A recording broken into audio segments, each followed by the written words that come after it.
We are here in Las Vegas, Nevada, because today we are going to be sneaking into SEMA. Okay, well, technically we're not actually going to be sneaking in because I am here as a member of the media, but it does kind of feel like it. And that's because SEMA is one of the biggest automotive events in the entire world. There are OEMs here, there are some extremely skilled builders, there are incredibly well-known aftermarket companies, and then there's me with a tiny little YouTube channel and like a few 100,000 followers on TikTok. I feel a little bit out of place. But regardless of all of that, this is my first time attending SEMA, and I've always kind of been curious what this event is actually like to attend. So I'm gonna be kind of providing a first-timer's experience going to SEMA, trying to figure out what some of the big trends are, what vehicles people are most excited about modifying, and just kind of get a general sense of what is going on in the automotive industry. Now, if you're watching this video, you probably already know what SEMA is, but in case you don't, it is one of the biggest automotive trade shows in the entire world and is intended to showcase the latest and greatest products, services, and accessories in the automotive space. What is maybe a little bit lesser known is the group that actually puts on the show, which is actually SEMA. It stands for Specialty Equipment Manufacturers Association. And basically, this group's job is just to lobby and advocate on behalf of the aftermarket industry. But unquestionably, what they are best known for is the SEMA show, which is a trade-only show and is not open to the general public. The show is really intended to be an opportunity to connect together buyers and suppliers, for some builders to show off what they are capable of producing, and for OEMs to highlight some of the advances that they have made. And because of that, you do have to have some type of professional connection to the automotive industry to attend. Whether that means you're the owner or an employee of a shop or a parts supplier or an OEM, or being a member of the media, which is the category that I fall into. Now, for some of the most well-known brands that were present at SEMA this year, for OEMs, Toyota, Nissan, and Mopar/Stellantis were all present. On the aftermarket side, you were seeing brands like Liberty Walk, Vorsteiner, Holley Performance. All of those brands were also in attendance. But those are really just some of the bigger names. And it's also worth mentioning that there are a lot of events at SEMA too, like seminars discussing super technical government policy regarding regulations that affect the aftermarket industry, to a bunch of FD drivers sliding around RTR cars in the parking lot. There really is something at SEMA for everyone. And to build on that, something that I do really want to emphasize, especially as a first-time attender of SEMA, is just the sheer scale of this show.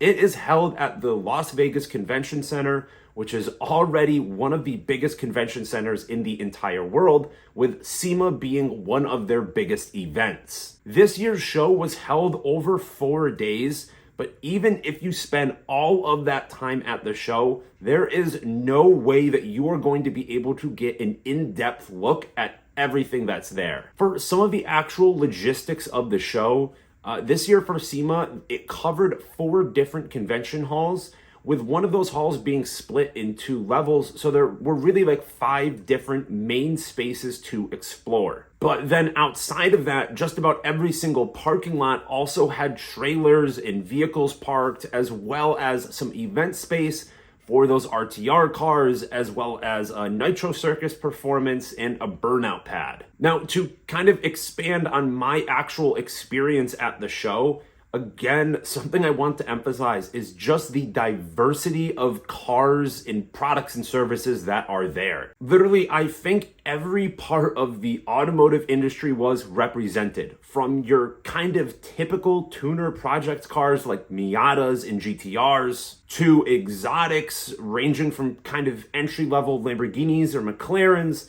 all the way up to Koenigseggs and McLaren P1s. And there were plenty of luxury cars there as well. You really didn't have to look all that hard to find maybe a Rolls Royce, a Bentley, or a Maybach. There are also a ton of your traditional old school hot rods, Mustangs, Camaros, Firebirds, and just about every type of motorsport was represented as well.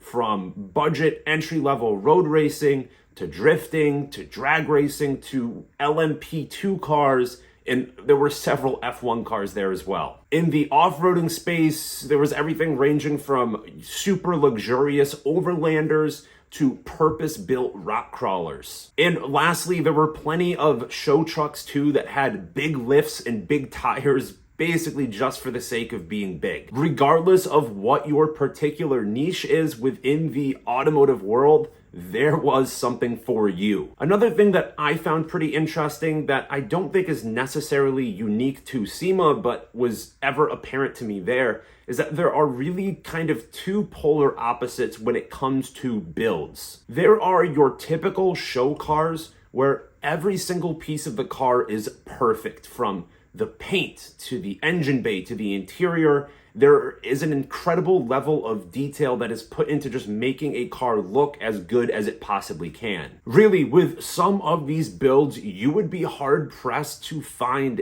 just about anything that was wrong with them. But what I think that ends up kind of sacrificing at times is the trade-off between form and function, where a lot of these cars are really on the form side of that spectrum, which kind of leads into the other type of builds that you would see there, which are cars that fully lean into function at the sacrifice of aesthetics. Oftentimes, these are full-fledged race cars, but not necessarily always. There were a lot of cars there that are streetable, but you could tell saw considerable amounts of time either at the racetrack, the drag strip, or off-road. And with these builds, you can just tell that the priorities were a little bit different.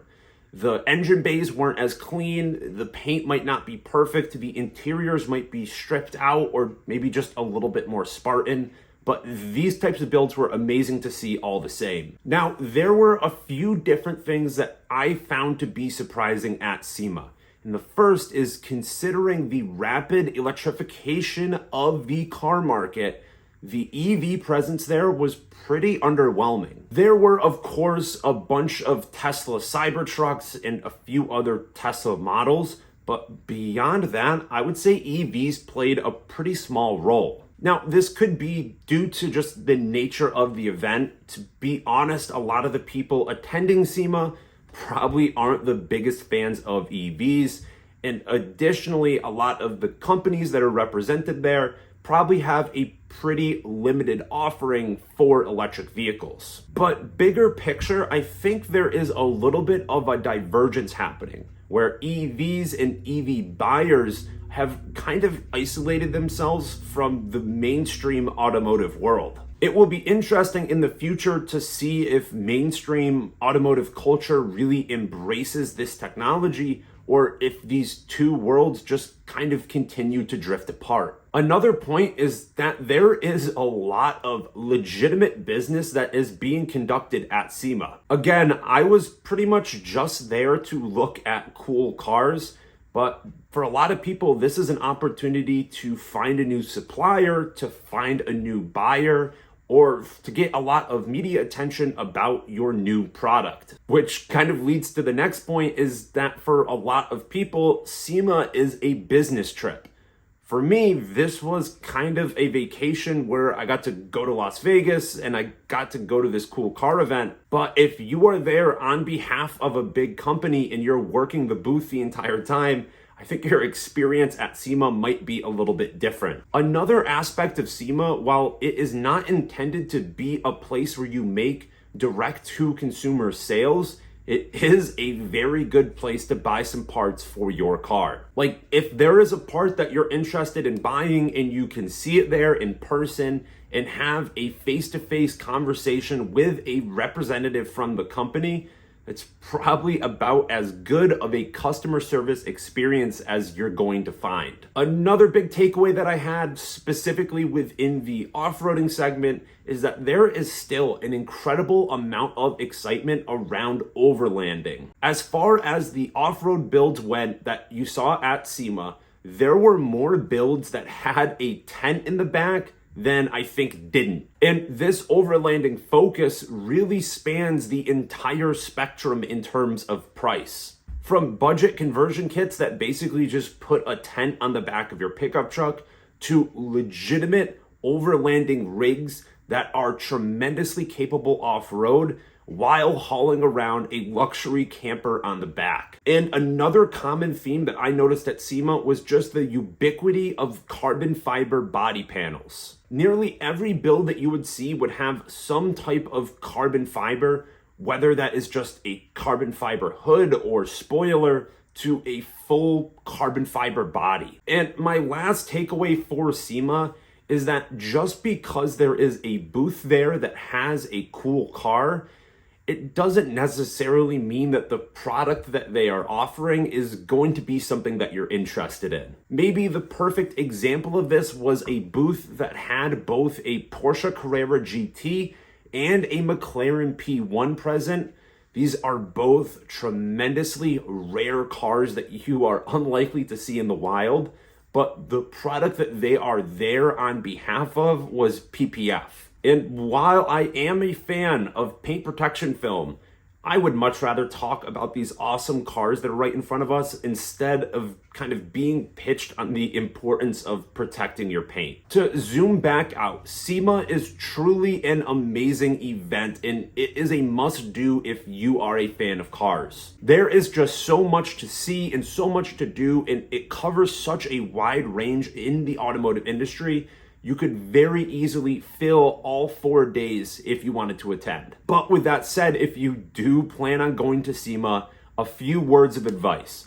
First and foremost, be prepared to walk. The convention center is massive and you'll likely have to walk a little bit to get to and from it. So expect at a minimum to be walking a few miles a day. My second tip for SEMA is to plan how you will be getting to and from the show. Getting an Uber ride around the convention center can be a little bit of a challenge.